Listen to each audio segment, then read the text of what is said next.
Kitab 1 dan 2 Raja-Raja.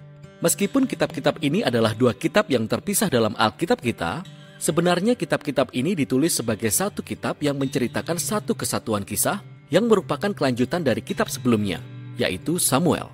Jadi Daud telah menyatukan suku-suku Israel menjadi sebuah kerajaan, dan Allah berjanji bahwa dari keturunannya akan datang Raja Mesianik yang akan mendirikan kerajaan Allah atas bangsa-bangsa dan memenuhi janji-janjinya kepada Abraham.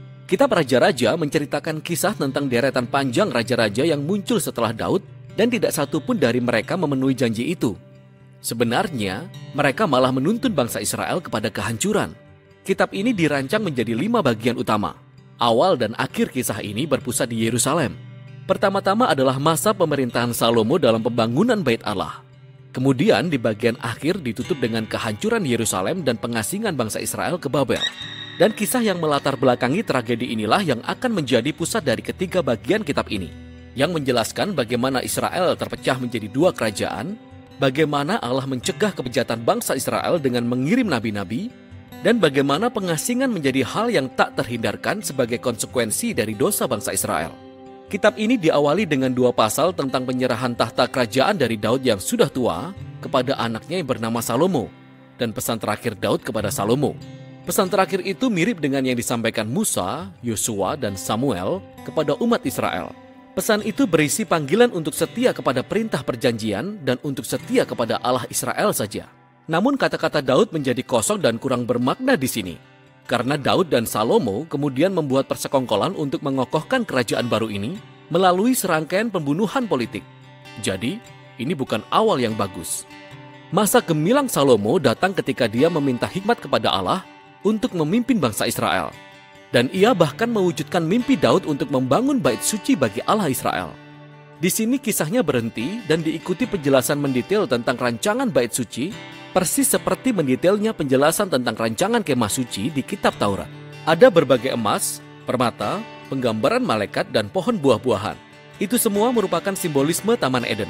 Inilah tempat di mana surga dan bumi bertemu, di mana hadirat Allah tinggal dengan umatnya. Namun tidak lama setelah Salomo menyelesaikan pembangunan bait suci, dia membuat keputusan yang sangat buruk yang menyebabkan kerajaan ini hancur. Salomo menikah dengan perempuan-perempuan asing ratusan orang jumlahnya untuk aliansi politik. Lalu dia membawa dewa-dewa mereka dan memperkenalkan penyembahan terhadap dewa-dewa itu kepada bangsa Israel. Salomo kemudian mengumpulkan sejumlah besar kekayaan, dia membangun militer yang sangat kuat. Dia bahkan mengerahkan pekerja rodi untuk semua proyek pembangunannya. Nah, jika kita kembali pada kitab Taurat dan melihat ketentuan Allah bagi raja-raja Israel di dalam Ulangan 17, Salomo melanggar semua ketentuan itu. Jadi pada saat dia meninggal, Salomo lebih menyerupai Fir'aun, raja Mesir, daripada menyerupai ayahnya, Daud. Bagian selanjutnya dari kitab ini diawali dengan anak Salomo, yaitu Rehabeam, yang bertindak seperti ayahnya. Ini adalah kisah menyedihkan tentang ketamakan dan rasa haus kekuasaan. Rehabeam mencoba menaikkan pajak para pekerja rodi, dan di bawah pimpinan Yerobeam, suku-suku di utara menolaknya. Mereka memberontak dan memisahkan diri dan membentuk kerajaan saingan mereka sendiri. Dan di kisah ini kita menemukan kerajaan di bagian selatan yaitu Yehuda, yang berpusat di Yerusalem dengan raja-rajanya berasal dari keturunan Daud. Dan sekarang kerajaan baru di utara yang bernama Israel, yang nantinya akan berpusat di Samaria. Yerobeam kemudian membangun 2 kuil untuk menyaingi kuil Salomo di sebelah selatan. Dia menaruh anak lembu emas di masing-masing tempat yang mewakili Allah Israel. Kaitannya dengan Keluaran 32 dan anak lembu emas sangatlah nyata. Dari sini, ceritanya bolak-balik dari utara ke selatan menelusuri nasib kedua kerajaan. Masing-masing kerajaan memiliki sekitar 20 raja berturut-turut. Dan saat penulis memperkenalkan masing-masing raja, dia mengevaluasi pemerintahan mereka dengan beberapa kriteria. Apakah mereka menyembah Allah Israel saja? Atau apakah mereka menyembah Allah lain? Apakah mereka menentang penyembahan berhala di antara umat Israel? Dan apakah mereka tetap setia kepada perjanjian seperti Daud? Atau apakah mereka menjadi jahat dan tidak adil? Dan berdasarkan kriteria ini, penulis tidak menemukan raja yang baik di Israel Utara. 0 dari 20. Dan di sebelah selatan Yehuda, hanya 8 dari 20 raja yang mendapat penilaian positif, yang terhubung dengan tujuan besar lainnya dalam kitab ini. Dan itu untuk memperkenalkan tugas para nabi yang merupakan tokoh-tokoh kunci dalam sejarah Israel. Jadi dalam Alkitab, para nabi bukanlah peramal, melainkan mereka berbicara atas nama Allah Israel. dan mereka menjalankan tugas sebagai pengawas perjanjian, yang artinya mereka menentang penyembahan berhala dan ketidakadilan di antara raja-raja dan umat Israel. Mereka terus-menerus mengingatkan bangsa Israel akan panggilannya untuk menjadi cahaya bagi bangsa-bangsa, bahwa mereka harus menaati perintah Taurat. Sehingga para nabi ini menantang Israel untuk bertobat dan mengikuti Allah mereka. Di bagian tengah 1 dan 2 raja-raja, Tuhan kemudian membangkitkan para nabi untuk meminta pertanggungjawaban mereka. Nabi yang paling menonjol di utara adalah Elia dan muridnya Elisa. Di sini, di bagian tengah kitab ini. Elia adalah seorang nabi liar yang tinggal di padang gurun, dan musuh bebuyutannya adalah raja utara yang bernama Ahab, dan istrinya yang adalah orang Kanaan yang bernama Isabel. Ahab dan istrinya mempelopori penyembahan kepada dewa-dewa orang Kanaan yang bernama Baal di seluruh Israel. Dan dalam kisah yang terkenal, Elia menantang 450 nabi Baal dalam sebuah kontes untuk membuktikan Allah siapa yang hidup. Jadi kedua pihak membangun mezbah dan berdoa kepada Allah mereka masing-masing. Tapi hanya Allah Israel yang menjawab dengan api. Setelah ini, Ahab memakai kekuasaannya untuk membunuh petani Israel dan mencuri kebun anggur keluarganya.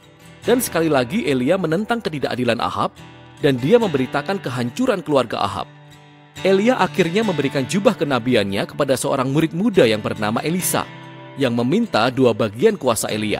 Tapi yang menarik di sini adalah bagaimana penulis menceritakan 7 tindakan ajaib Elia, dan kemudian dia menyuguhkan kisah tentang 14 tindakan penuh kuasa dari Elisa. Kedua nabi itu jelas merupakan orang-orang yang luar biasa, dan mereka memainkan peran yang sama dalam menghadapi raja-raja Israel karena penyembahan berhala dan ketidakadilan. Dan pada akhirnya mereka tidak berhasil mengubah Israel dari kemurtatan. Di bagian selanjutnya, kerajaan sebelah utara telah dihantam oleh revolusi berdarah yang diprakarsai oleh seorang raja yang bernama Yehu, yang menghancurkan keluarga Ahab. Dan meskipun pada awalnya Yehu ditugaskan oleh Allah, kekejamannya sudah tidak terkendali dan itu menyebabkan rangkaian pembunuhan politik dan pemberontakan yang tidak pernah habis di Israel. Kudeta demi kudeta terjadi setelah Yehu dan setiap raja mengikuti Allah lain, dan mengizinkan terjadinya ketidakadilan yang luar biasa. Itu semua membawa kita pada 2 Raja-Raja pasal 17. Kerajaan Asyur yang besar dan jahat menyerbu dan menghancurkan kerajaan utara sepenuhnya. Dan ibu kota Samaria ditaklukkan. Dan bangsa Israel diasingkan dan diserakkan ke seluruh dunia. Nah, pasal 17 adalah kunci. Penulis menghentikan kisahnya dan menawarkan refleksi kenabian tentang apa yang baru saja terjadi. Dia menyalahkan kejatuhan kerajaan utara pada penyembahan berhala, dan ketidaksetiaan bangsa Israel dan raja-raja mereka kepada perjanjian. Jadi Allah mengizinkan mereka menghadapi konsekuensi dari keputusan-keputusan mereka. Bagian terakhir dari kitab ini menceritakan kisah tentang satu-satunya kerajaan di selatan. Di sini, kita bertemu dengan beberapa raja yang sangat heroik seperti Hizkia, yang mempercayai Tuhan ketika tentara Asyur datang mengetuk pintu Yerusalem. Atau Yosia yang menemukan gulungan kitab Taurat yang hilang di dalam bait suci. Lalu dia mulai membacanya. Dia menjadi insyaf dan dia mengadakan reformasi keagamaan untuk menghapuskan penyembahan berhala akibat pengaruh orang Kanaan di tanah perjanjian. Namun, Yehuda sudah melenceng terlalu jauh. Raja di antara Hizkia dan Yosia adalah Manasye. Dia adalah raja terburuk sejauh ini.